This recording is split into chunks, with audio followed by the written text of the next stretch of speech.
After several successful showings, replying to rental inquiries, and responding to feedback, that in turn will result in applications.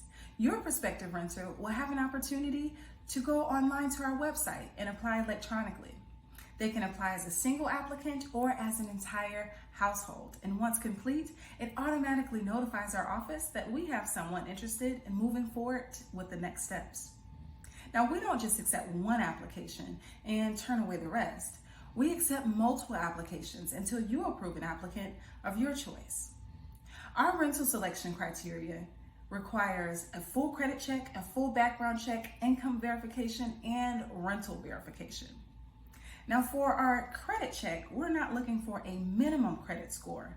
However, we do like to analyze your prospective renter's entire credit history.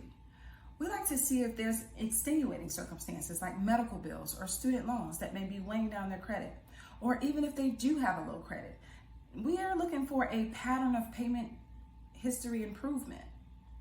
And when it comes to the background check, we're looking to see if they've had any major offenses in the past 7 to 10 years.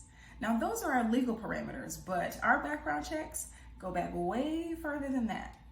For the income verification, we require that they make 3 times the monthly rent and gross income. They can qualify for that as a single individual or as an entire household.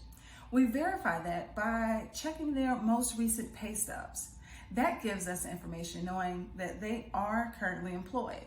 However, we take it a step further than that, and we like to also speak with their supervisors directly.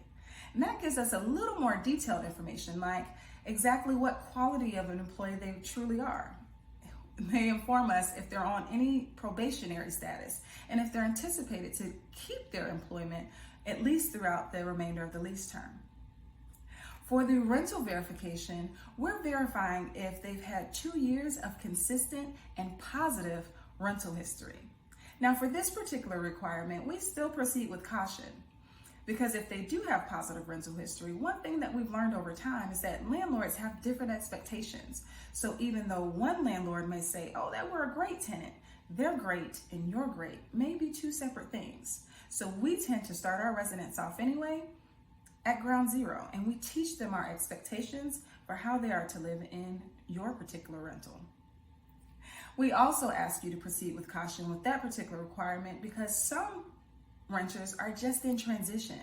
Oftentimes we run into renters who maybe have just sold their home and they've owned it for the past 10 years and now they're just getting back into the rental market until they can purchase again. In those sort of situations, we really analyze their background to see if they have been making their payments on time and if it corroborates with timely payments. The one aspect that we won't know at that point is how they treat someone else's property. But we take all of that information, we compile it into an applicant summary for you, and then we send it over to you for review. Now, with your applicant summary, there are a few things to keep in mind. If a particular renter meets all of our rental selection criteria, then we have to automatically approve them. Now, we still send you over the information so you know who's renting your property, but because we follow all fair housing guidelines, we automatically give them the approval because there's no foreseen reason of why we shouldn't rent to them. If they don't meet one of those rental selection criteria, then we definitely send it over to you and allow you to make the final approval. With that, we provide our recommendations. It's either approved with conditions, or decline, and you'll have the final say in what that decision is.